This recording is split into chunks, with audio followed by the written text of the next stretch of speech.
Hanukkah has evolved over the generations. Originally, it was a festival celebrating the Hasmonean victory over the Seleucid Empire. In rabbinic times, it evolved into a celebration of the miracle of the oil.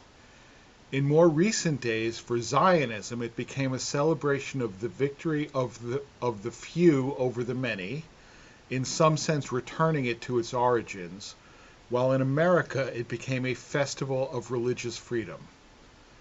But is there an even older Hanukkah than these? Jewish liturgy has three primary themes: creation, revelation, and redemption. We celebrate God as the creator of the universe. We celebrate God as the giver of the Torah. And we celebrate God as the redeemer of the world.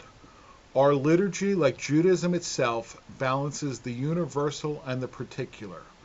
While the Torah was God's special gift to the Jewish people, all human beings experience God's strength and wisdom in the power of creation. The earth was given to all people, not just to the Jews. In some sense, Hanukkah is a very particularistic holiday, whether as the holiday of the Maccabees or of the miracle of the oil.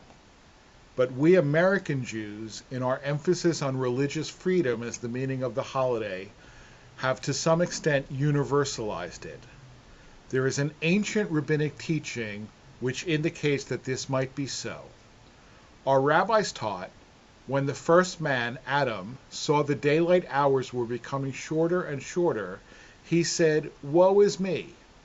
Perhaps because I have sinned, the world is becoming dark around me and is returning to chaos. This is the death sentence declared upon me by heaven." He sat for 8 days in fasting and prayer. After the winter solstice, when he saw the days becoming longer and longer, he said, "This is simply the way of the world." He went and made an 8-day festival.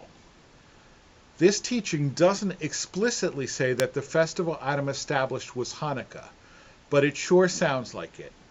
Rabbi David Hoffman of the Jewish Theological Seminary writes that Hanukkah has in its distant past the most universal of messages. It is a holiday about experiencing fear, vulnerability, and darkness and not being consumed.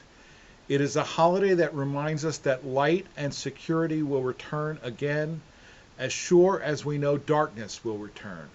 These are the cycles of life. The challenge is remembering that the darkness will, in fact, retreat. So this too, like the story of the oil, is a story of profound faith.